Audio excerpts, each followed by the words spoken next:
नमस्कार। आज हमारे पास एक कहानी है, मैक्स द गैलेक्टिक ट्रैवलर्स का रेबेलियन। इसके नोट्स हमें मिले हैं और हम इसी पर थोड़ी गहराई से बात करेंगे। बिल्कुल। तो आइए देखते हैं इस कहानी में क्या है। हमारा मकसद है इसकी मुख्य घटनाओं, किरदारों और हाँ, खासकर इसके पीछे जो विचार छुपे हैं उन्हें समझना। कहानी की शुरुआत होती है भविष्य की पृथ्वी से। एक ऐसी पृथ्वी जहां मतलब युद्ध, भूख, बीमारियां ये सब खत्म हो चुका है हाँ, एक तरह का यूटोपिया। और अंतरिक्ष यात्रा बिल्कुल आम है। तो हमारा हीरो है मैक्स, एक नौजवान गैलेक्सी यात्री जिसे रोमांच बहुत पसंद है। अच्छा। हाँ, मैक्स को घूमना बहुत पसंद है, नए ग्रह देखना। परिवार वाले कहते हैं कि भाई पढ़ाई पर ध्यान दो, पर उसका मन कहाँ लगता है। ठेठ नौजवान। बिल्कुल। लेकिन ये रोमांच जो है, ये एक खतरनाक मोड़ लेता है। उसका स्पेसशिप एक चट्टान से टकरा जाता है। अहो। सिस्टम फेल और शिप क्रैश हो जाता है एक अनजान वीरान से ग्रह के द्वीप पर। और मैक्स वहां फंस जाता है, एकदम अकेला। यहीं से कहानी का मिजाज बिल्कुल बदल जाता है ना।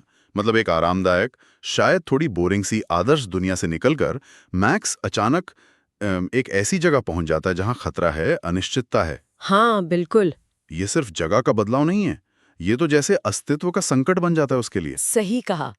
और जैसे ही वो होश में आता है, उसे कुछ अजीब से संकेत मिलते हैं, जैसे बुझी हुई आग या कोई कोई परछाई सी जो छुप रही है। कि वो अकेला नहीं है। हाँ, लेकिन मदद की जगह उसका सामना होता है एक सैनिक से, बंदूक ताने हुए, किसी अजीब भाषा में चिल्ला रहा है। और संवाद की कोई गुंजाइश नहीं। मैक्स कोशिश करता है, अपनी बेल्ट से एक ट्रांसलेटर डिवाइस निकालता है बात करने के लिए। अच्छा। और सैनिक उसे हथियार समझ लेता है, गोली चला देता है उस डिवाइस पर। अरे।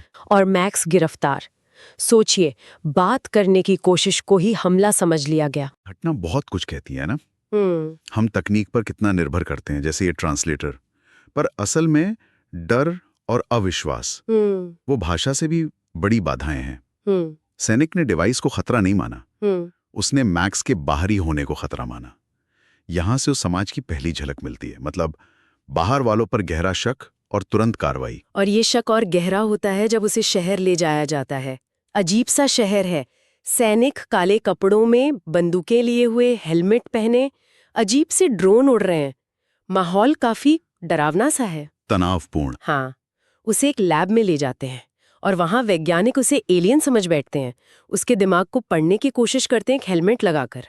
दिमाग पढ़ने की तकनीक, बाप रे, ये तो नियंत्रण का एक बहुत ही एग्रेसिव तरीका है। बिल्कुल। वो जानना चाहते हैं कि मैक्स क्या सोचता है, लेकिन जब उसकी सोच उनके सांचे में फिट नहीं बैठती, मतलब जब पता चलता है वो एलियन नहीं है, तो उसे पागल घोषित कर देते हैं। हाँ, और पागल खाने भेजने का फैसला करते हैं। यही तो, जो चीज उनकी समझ से परे है या उनकी व्यवस्था के लिए खतरा है, उसे या तो खत्म कर दो या बिल्कुल अलग थलग कर दो। उससे पागल खाने ले जाने का काम मिलता है गाय नाम के एक सीनियर सोल्जर को। अब शहर से गुजरते हुए मैक्स एक और बहुत ही अजीब चीज नोटिस करता है। क्या? सड़क पर चलते चलते लोग अचानक एक साथ, बिल्कुल एक लय में जोर जोर से देशभक्ति के गीत गाने लगते हैं, जैसे किसी ने कोई बटन दबा दिया हो। क्या बात है, जैसे किसी के कंट्रोल में हो। हाँ, बिल्कुल वैसा ही लगता है। और तभी एक सैनिक को अचानक दौरा पड़ता है और उसे फौरन वहां से हटा दिया जाता है। अच्छा, ये दोनों चीजें एक साथ, सामूहिक गाना और फिर किसी को दौरा पड़ना, ये इशारा करता है कि शायद लोगों के व्यवहार को किसी बाहरी ताकत से नियंत्रित किया जा रहा है।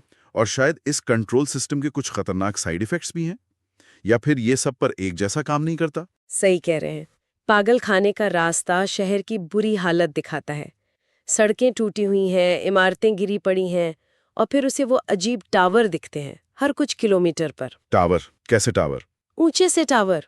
गाय बताता है कि ये बागियों से सुरक्षा के लिए हैं, पर शहर की हालत देखते लगता नहीं कि सुरक्षा इनकी पहली प्राथमिकता है। बिल्कुल।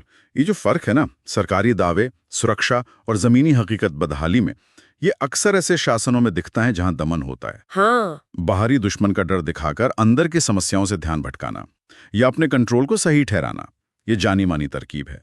तो शायद ये टावर सुरक्षा के लिए हैं ही नहीं, इनका मकसद कुछ और है।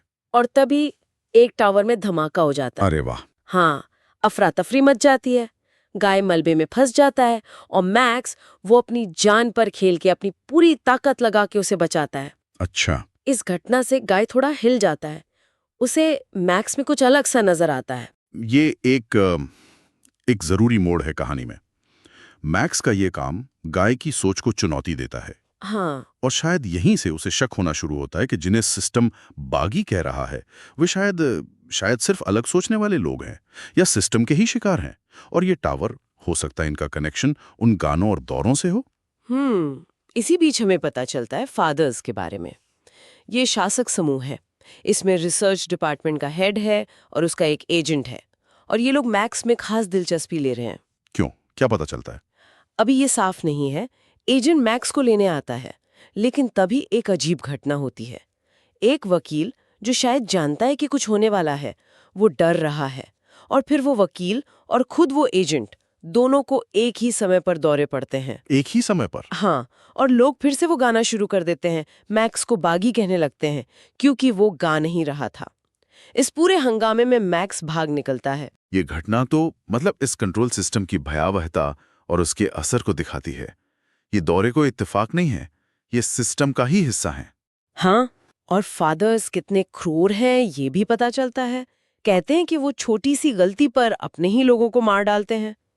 तो ये एक ऐसा सिस्टम है जो डर और दिमागी कंट्रोल पर टिका है। और मैक्स का गाना न गाना उसे फौरन विद्रोही बना देता है। मतलब असहमत होना ही यहाँ सबसे बड़ा गुनाह है। बिल्कुल। भागकर मैक्स एक बार में पहुंचता है। वहां उसकी मुलाकात होती है गाय की बहन से, जो वेट्रेस है। उनमें थोड़ी दोस्ती हो जाती है। अच्छा? खैर कुछ लोग वेट्रेस से बदतमीजी करते हैं। मैक्स बीच में पड़ता है, लड़ाई हो जाती है। और यहाँ फिर मैक्स की जो असाधारण ताकत है वो दिखती है। वो पहले भी गाय को बचा चुका है। हाँ, वेट्रेस उसे अपने घर ले जाती है और गाय शायद पिछले बचाव के एहसान की वजह से या शायद कुछ और सोचकर उसे रहने देता है। ठीक है। लेकिन घर पर उसे एक और बड़ा झटका लगता है। वो टीवी पर देखता है कि सरकार उसके दिमाग से पड़े गए विचारों को एक फिल्म की तरह दिखा रही है। क्या? उसके विचारों को। हाँ। और वो ये प्रचार कर रहे हैं कि सारे लोग ग्रह के अंदर रहते हैं, बाहर कोई दुनिया है ही नहीं। और फादर्स ने उन्हें उन बागियों से बचाया है जिन्होंने एक खतरनाक टावर लगाए थे। मतलब सच्चाई को एकदम उलट दिया है। ये तो प्रोपेगेंडा का परफेक्ट उदाहरण है। सूचना पर पूरा कंट्रोल। बाहरी दुनिया के अस्तित्व से ही इनकार कर दो ताकि लोग पूरी तरह अलग थलग पड़ जाएं और शासकों पर निर्भर रहें। हाँ। और मैक्स के विचारों का इस्तेमाल करके वे उसे भी अपनी कहानी का हिस्सा बना रहे हैं। शायद उसे बदनाम करने के लिए या अपनी झूठी कहानी को सच साबित करने के लिए। फादर्स सिर्फ लोगों के व्यवहार को ही नहीं, बल्कि उनकी सोच, उनकी वास्तविकता की धारणा को भी कंट्रोल कर रहे हैं। गाय, जो अभी भी सिस्टम में भरोसा करता है, वो मैक्स को आर्मी ज्वाइन करने को कहता है। शायद उसे सुधारने के लिए या उस पर नजर रखने के लिए। मैक्स मान जाता है। अजीब है पर ठीक है। वो ट्रेनिंग लेता है, गाना सीखता है और एक बेहतरीन शूटर बन जाता है। विडंबना देखिए, वो उसी सिस्टम का हिस्सा बन रहा है जिससे वो भागा था। फिर उसका पहला मिशन आता है, बागियों के अड्डे पर हमला करना। लेकिन जब वो पकड़े गए बागियों को देखता है, वो डरे हुए आम इंसान है, कोई खूंखार दुश्मन नहीं। तो मैक्स के अंदर कुछ टूट जाता है। हाँ, असलियत देखता है वो। बिल्कुल। वो उन्हें मारने का जो आदेश मिलता है उसे मानने से इनकार कर देता है। ये उसके लिए एक बहुत बड़ा कदम है। ये मैक्स के कैरेक्टर का टर्निंग पॉइंट है। अभी तक वो हालात का शिकार था, भाग रहा था, पर यहाँ वो जानबूझकर अपनी अंतरात्मा की आवाज सुनकर सिस्टम के खिलाफ खड़ा हो रहा है। हाँ। उसने ट्रेनिंग ली, हथियार चलाना सीखा, सब कुछ किया, लेकिन जब इंसानियत की बात आई तो उसने सिस्टम के हुक्म को मानने से इनकार कर दिया। उसका असली विद्रोह यही से शुरू होता है। बागियों पर मुकदमा चलता है। तेज रोशनी, अमानवीय बर्ताव, जो दया की भीख मांगते हैं उन्हें मजदूर बना दिया जाता है। और जो विरोध करते हैं उन्हें मार दिया जाता है। एक बागी है जिसका हाथ मशीन का है, उसे तो गैस सूट पहनाकर जिंदा जला दिया जाता है। मैक्स ये सब देखता है और गुस्से और बेबसी से भर जाता है। ये सिर्फ सजा नहीं है, ये ताकत का नंगा नाच है, डर फैलाने का तरीका है। बिल्कुल। विरोधियों को इस तरह अमानवीय बनाकर मारना, ये बाकी लोगों के लिए एक चेतावनी है कि देखो, अगर हमारे खिलाफ गए तो ये हश्र होगा। ये दिखाता है कि फादर्स अपना कंट्रोल बनाए रखने के लिए किसी भी हद तक जा सकते हैं। यहाँ न्याय का कोई मतलब नहीं, सिर्फ वहशीपन है। मैक्स बाद में गाय से बहस करता है, पर गाय अभी भी सिस्टम का बचाव करता है। तभी एजेंट आ जाता है। हेड फादर मैक्स की वफादारी का आखिरी टेस्ट लेना चाहता है। क्या टेस्ट? 2 और बागियों को मारने का आदेश देता है। मैक्स उन्हें जंगल में ले जाता है। और आजाद कर देता है। अच्छा किया। लौटकर वो सबके सामने आर्मी छोड़ने का ऐलान कर देता है। हेड फादर गुस्से से पागल हो जाता है। वो मैक्स पर गोलियां बरसा देता है। गाय को जबरदस्ती घसीट कर ले जाया जाता है और मैक्स को मरा समझकर वहीं छोड़ दिया जाता है। ऐसा लगता है कि बस कहानी खत्म। लेकिन ये अंत नहीं है। ये मैक्स का सिस्टम से पूरी तरह रिश्ता तोड़ना है। उसने सिर्फ हुक्म मानने से इनकार नहीं किया, उसने पूरी व्यवस्था को ही नकार दिया। हाँ। और इसकी कीमत उसे लगभग अपनी जान देके चुकानी पड़ी। पर वो मरा नहीं। एक तरह से एक विद्रोही के रूप में उसका पुनर्जन्म हुआ। और सच में बागी उसे ढूंढ लेते हैं। वो हैरान रह जाते हैं कि मैक्स जिंदा है और उसके घाव वो अविश्वसनीय तेजी से भर रहे हैं। उसमें कुछ खास है। हाँ। अब बागी उसे टावरों का असली राज बताते हैं। अच्छा, अब पता चलेगा टावरों का सच। हाँ, और अब सारी कड़ियां जुड़ जाती हैं। ये टावर दिमागी सिग्नल छोड़ते हैं। दिमागी सिग्नल? हाँ, जिन लोगों पर ये सिग्नल असर करते हैं वो बेसुध होकर देशभक्ति के गीत गाने लगते हैं। ओहो, तो वो गानों का ये राज था। बिल्कुल, लेकिन जिन पर ये सिग्नल काम नहीं करते या जिनका दिमाग इनका विरोध करता है, उन्हें दौरे पड़ते हैं। और इन्हीं लोगों को बागी कहा जाता है। बाप रे, तो ये कोई राजनीतिक दुश्मन नहीं है, ये तो बस वो लोग हैं जिन पर दिमागी कंट्रोल काम नहीं कर रहा। हाँ, या तो वो इम्यून है या किसी तरह बच गए हैं और सिस्टम इन्हें खत्म करना चाहता है क्योंकि ये उसके कंट्रोल से बाहर है। वाह, कितना कितना भयानक सच है ये तो दिमागी नियंत्रण के शिकार या उससे बचे हुए लोग हैं जिन्हें दुश्मन बना दिया गया है। तभी फिर से सिग्नल आते हैं।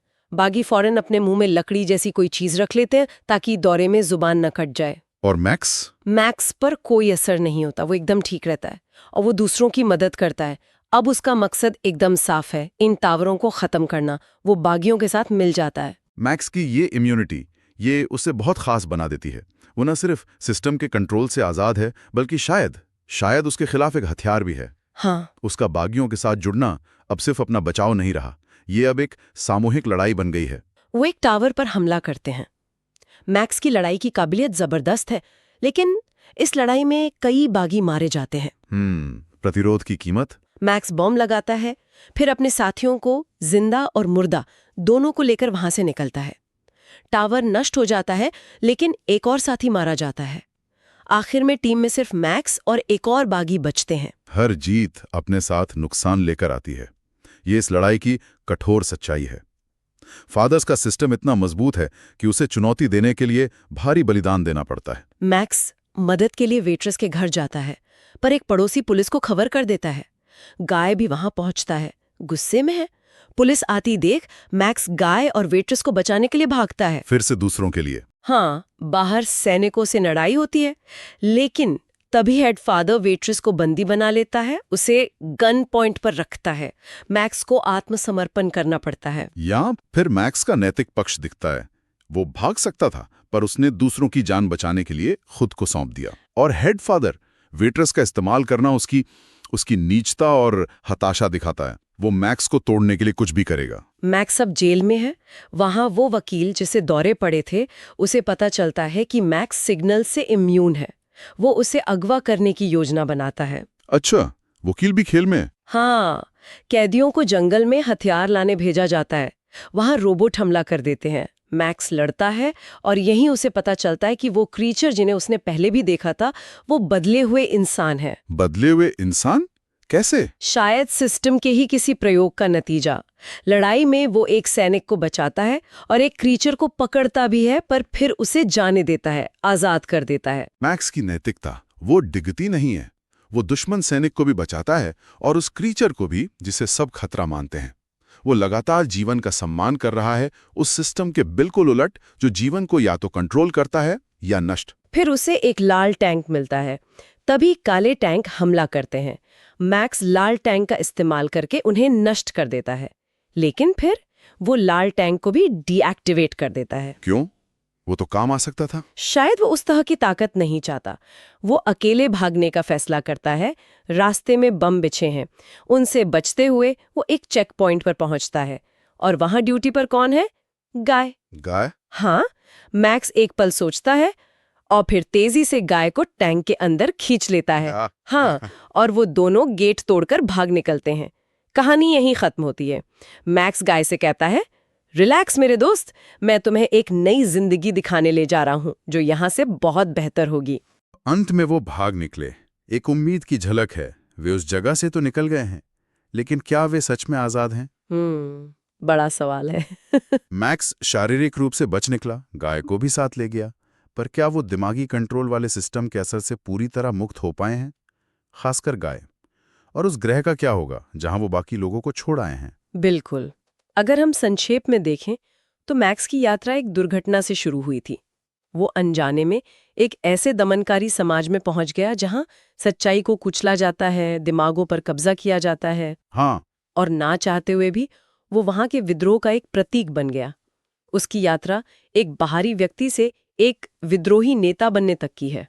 इस कहानी के अंदर कई गहरे मुद्दे छुपे हैं, जैसे कंट्रोल और आजादी के बीच का जो संघर्ष हमेशा चलता रहता है। हाँ। कैसे सत्ता या सरकार सच्चाई को तोड़-मरोड़ कर अपना नैरेटिव बनाती है, अपना प्रोपेगेंडा फैलाती है। सही। और कैसे एक अकेले इंसान की अंतरात्मा, उसकी नैतिकता एक क्रूर सिस्टम के सामने खड़ी हो सकती है और खड़ी रहती है। और विद्रोह का असली मतलब क्या है? क्या सिर्फ हथियार उठाना या अपनी इंसानियत को बचाए रखना भी विद्रोह का ही एक रूप है? बहुत अच्छे पॉइंट्स हैं और सुनने वालों के लिए एक विचार छोड़ जाते हैं। कहानी मैक्स और गाय के भागने पर खत्म हुई, एक बेहतर भविष्य की उम्मीद के साथ। हाँ, एक ओपन एंडिंग है। पर सोचिए, क्या उस ग्रह पर फादर्स का कंट्रोल सच में खत्म हो गया होगा? क्या एक टावर के गिरने से वो दिमागी सिग्नल्स बंद हो गए, या उन्होंने कंट्रोल का कोई नया, शायद और भी खतरनाक तरीका ढूंढ लिया होगा? ये मुमकिन है। मैक्स और गाय तो बच निकले, पर क्या वो पूरा ग्रह बच पाया?